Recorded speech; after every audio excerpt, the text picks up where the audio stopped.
اور اگر تم چاہتی ہو کہ تم خوش اور پرسکون رہو تو سب سے پہلے ہر اس انسان سے سخت لہجہ اختیار کرو جسے تم جانتی نہ ہو، جس کے اگلے پچھلے سے تم واقف نہ ہو۔ یہ نہیں کہ ایک دو دفعہ بات کرنے سے یہ کہہ دو میں تو جانتی ہوں بہت اچھا۔ تم اصل میں میٹھے لہجوں میں نرم پڑ جانے والی ہو۔ تم نہیں جانتی کہ دنیا کیسی ہے، بے شک مرد اچھا ہو یا برا، دو طرح کے لوگ پائے جاتے ہیں اس دنیا میں۔ تمہیں پہچان کرنی ہوگی، انسان کو پہچاننا ہوگا۔ صرف اس انسان سے نرم رہو جو تمہارا محافظ ہے۔ ہر ہنسنے والا تمہارا سگا نہیں ہے، تمہیں خود کو خود پروٹیکٹ کرنا ہوگا۔ ہر انسان سے تم ہنس کر بات نہیں کر سکتی، کیونکہ اگلا کس سوچ سے تمہارے ساتھ بات کر رہا ہے یہ تم نہیں جانتی، اور جب تمہیں سمجھ آتی ہے تب تک تم پر ایک ٹیگ لگ چکا ہوتا ہے، اور بد کرداری کا یہ ٹیگ لگانے والے میں تمہارے دوست، گھر والے اور آس پاس والے سب شامل ہوتے ہیں، بے شک تم سچی ہی کیوں نہ ہو۔ اس معاشرے کو بس عورت ملی ہے ذلیل کرنے کو۔ اگر لوگ جان لے کہ عورت کو عزت قرآن نے دی ہے تو وہ لڑکی کے جذباتوں سے کھیلنا بند کر دے، مگر اس میں 50% ہم خود ذمہ دار ہیں، کیونکہ ہم سمجھتے ہیں کہ اگلا اچھا ہے تو اس سے نرم لہجے میں بات کرو، مگر نہیں، تم ہوا کی بیٹی ہو، تمہیں پتا ہونا چاہیے کہ سب ایک جیسے نہیں، سب اچھے نہیں، بس تم پہ فرض ہے کہ تم سب سے سخت لہجہ اختیار کرو اور اپنے اوپر حرف نہ آنے دو کہ تم بد کردار ہو یا کسی سے گھلنے ملنے والی ہو۔ پھر تم اچھی اور سچی نہیں ہوگی تو تمہیں غلط کہہ دیا جائے گا، اور جب ایک بار تہمت لگ جائے تو صدیاں لگ جاتی ہیں اسے صاف کرنے میں۔ تمہارے لیے مریم اور یوسف کا واقعہ ہی بہت ہے کہ الزام لگانے والا پاک اور بد کردار نہیں دیکھتا، اسے الزام لگانا ہے اور تمہارے پہ کتابیں لکھنی ہے۔ اس لیے بہتر ہے کہ اپنے لہجے کو اپنا ہتھیار بنا لو اور اپنی زندگی کو پرسکون کر لو، پھر دیکھو سب بہتر سے بہترین ہو جائے گا انشاءاللہ۔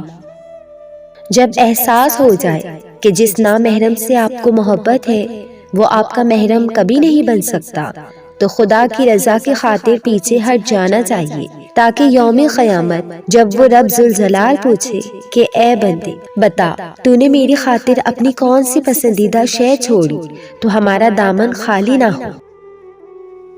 نامحرم کی محبت کی مثال ایک نشے کے انجیکشن جیسی ہے، جس کے نشے میں ہمیں سب رنگین نظر آتا ہے، لیکن جیسے ہی ہمارا نشہ اترتا ہے تو ہم اپنی دنیا برباد کر چکے ہوتے ہیں۔ اور اسی طرح نامحرم کی محبت آپ کے ایمان کی تجارت ہے، جس میں آپ روز تھوڑا ایمان بیچتے ہیں اور بدلے میں محبت خریدتے ہیں، لیکن اس محبت کا نام محبت نہیں بلکہ ہوس ہے، جو آپ کے سکون کو برباد کر دیتی ہے، آپ کے اعمال ضائع کر دیتی ہے اور آپ کو بے حیائی پر بے باک بنا دیتی ہے۔ سنو، انا پرست انسان من پسند انسان کو کبھی حاصل نہیں کر سکتا۔ انائیں ہمیشہ رولتی ہیں، جہاں انا ہو وہاں محبت پروان نہیں چڑھ سکتی۔ محبت تو نام ہی انکساری اور جھک جانے کا ہے، اپنی نام نہاد انا کو کچل دینا ہی محبت کی بنیاد ہے، کیونکہ دل میں یا تو انا ڈیرا ڈال سکتی ہے یا محبت، اور انا پرست آدمی کبھی پرسکون نہیں رہ سکتا، کیونکہ وہ اپنی انا کی تسکین کی خاطر محبتوں سے دور ہوتا چلا جاتا ہے۔ یہ ہوتی ہے محبت۔ محبت کر کے کسی کو چھوڑنا یہ ایک گھٹیا ترین عمل ہے۔ محبت کرنا گناہ نہیں ہے، کیونکہ اگر ایسا ہوتا تو اللہ کبھی نہ کہتا کہ جس سے محبت کرتے ہو اس سے نکاح بھی کرو۔ محبت یا تو ہو جاتی ہے یا نہیں ہوتی، درمیان کا کوئی راستہ نہیں ہوتا اس میں۔ اگر محبت کرتے ہو تو اس سے نکاح تک پہنچاؤ۔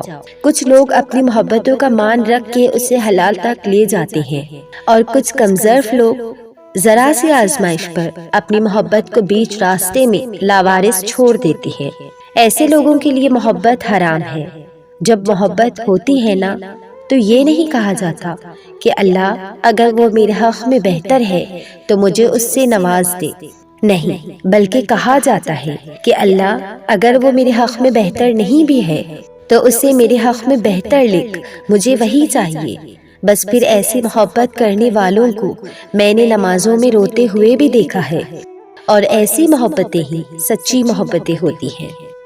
یہ وقت گزاری کو محبت نہیں کہتے، خوش رہیں اور محبتیں پھیلائیں۔ جب کبھی محبت کی کوئی بات ہو تو بہت سے لوگ یہ کہتے ہیں کہ حضرت خدیجہ اور حضرت محمد صلی اللہ علیہ وسلم کی محبت کی شادی تھی، اس لیے محبت کرنا ہرگز غلط نہیں ہے۔ ایسا ہرگز نہیں تھا۔ ان کی محبت کی شادی نہیں تھی بلکہ پسند کی شادی تھی۔ محبت اور پسند میں بہت فرق ہے۔ پسند میں کوئی تعلق نہیں بنتا، محبت میں تعلق بن جاتا ہے، خود پر اختیار نہیں ہوتا، محبت کی کوئی حد نہیں ہوتی۔ حضرت خدیجہ کو آپ صلی اللہ علیہ وسلم کی شخصیت متاثر کی تھی تو انہوں نے نکاح کا پیغام بھیجا تھا، ملاقات کا نہیں۔ اس لیے قرآن بھی یہی کہتا ہے، جب کوئی عورت پسند ہو تو اس سے نکاح کر لو۔ پسند کا لفظ استعمال ہوا ہے، محبت کا نہیں۔ یہ کچھ حدود ہے اللہ کی، جو کوئی ان کو توڑتا ہے وہ سب کچھ پا کر بھی زندگی بھر بے سکون رہتا ہے۔ بہترین زندگی گزارنے کے لیے محبت بہت ضروری ہے، لیکن صرف محرم سے۔ ایسی محبت جس میں اللہ کی رضا ہو، اس میں سکون ہے، اور یہ بات نہ سمجھنے والے بھی جلد یا بدیر سمجھ جائیں گے۔ کیا ساری لڑکیاں اتنی بے وقوف ہوتی ہیں کہ فون پر کسی لڑکے جس کا ان سے کوئی تعلق نہیں ہوتا بات کرنے سے ہی محبت میں مبتلا ہو جاتی ہیں؟ کیا ساری لڑکیاں اتنی ہی کم عقل ہوتی ہیں کہ وہ لڑکوں کی نیچر کو نہیں سمجھ سکتی؟ فون یا انٹرنیٹ پر لڑکیوں کے ساتھ ٹائم پاس کرنا تو لڑکوں کی ہابی ہوا کرتی ہے، پھر لڑکیاں کیوں جذباتی ہو جاتی ہیں؟ کیوں لڑکوں سے امیدیں وابستہ کر لیتی ہیں؟ کیوں یہ سمجھنے لگتی ہیں کہ لڑکے ان کی طرح بے وقوف ہیں جو محض ان کی آوازوں سے ہی عشق میں مبتلا ہوں گے؟ آپ کا رونا، آپ کا اداس ہونا، آپ کی محبت کے جذبے اتنے غیر اہم نہیں کہ ایک انسان کے پیچھے ضائع کر دے۔ مانا کہ یہ تکلیف برداشت کرنا مشکل ہوتی ہے، مگر وقت گزرنے کے ساتھ کم ہوتے ہوتے ختم ہو ہی جاتی ہے۔ شرط یہ کہ سوچوں پر قابو ہو۔ آپ کی شخصیت کوئی گری پڑی شے نہیں کہ کوئی آپ کو چھوڑے، بھول جائے، پھر بھی اس کے پیچھے پیچھے لپکے۔ آپ اپنے جذبوں کو پہلے اہمیت دیں، تبھی کوئی دوسرا دے گا۔ لیکن ایسے کمزور بنیں گے تو روتے رہیں گے، پیچھے رہ جائیں گے کہ بے قدرے ہو جائیں گے۔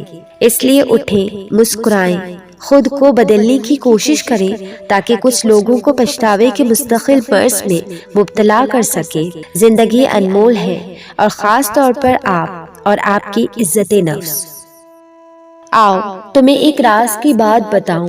ہر شخص کا آپ کی زندگی میں ایک کردار مقرر ہے۔ جب کردار ختم ہو جاتا ہے تو وہ شخص دور چلا جاتا ہے۔ کبھی کسی کے جانے پر گلہ نہ کرنا۔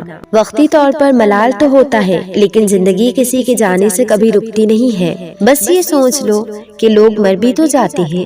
قبرستان ایسے لوگوں سے بھری پڑی ہے جو سمجھتے تھے کہ ان کے بغیر دنیا کا نظام نہیں چل سکتا۔ دنیا اچھے لوگوں سے بھری پڑی ہے۔ ایک زندگی سے جاتا ہے تو دوسرا آ جاتا ہے، اور ہو سکتا ہے نیا آنے والا پہلے سے بہتر ثابت ہو۔ بس اللہ پہ یقین ہونا چاہیے، اللہ سے اچھا گمان رکھو، وہ کبھی مایوس نہیں کرے گا، وہ تمہیں تمہاری طاقت سے بڑھ کر آزمائش میں نہیں ڈالتا۔ لوگوں کے پیچھے دوڑنا چھوڑ دو تو پرسکون ہو جاؤ گے۔ جو تمہاری طرف چل کر آئے وہ تمہارا ہے، جو منہ پھیر لے اسے چھوڑ دو۔ سنو لڑکی، تم شہزادی ہو، اور تمہیں ہر کسی کے آگے نہیں جھکنا کہ یہ ایک تمہیں زیب نہیں دیتا۔ جو کچھ گنوا دیا اس پر واویلا مت کرو، اب وہ تمہارے آنے والے وقت کا صدقہ تھا۔ ہنس کے آگے بڑھو اور وقت کے رتھ پر سوار ہو کے گزرے وقت کا منہ دھو ڈالو۔ تم شہزادی ہو، اور شہزادیاں کبھی ہار نہیں مانتی۔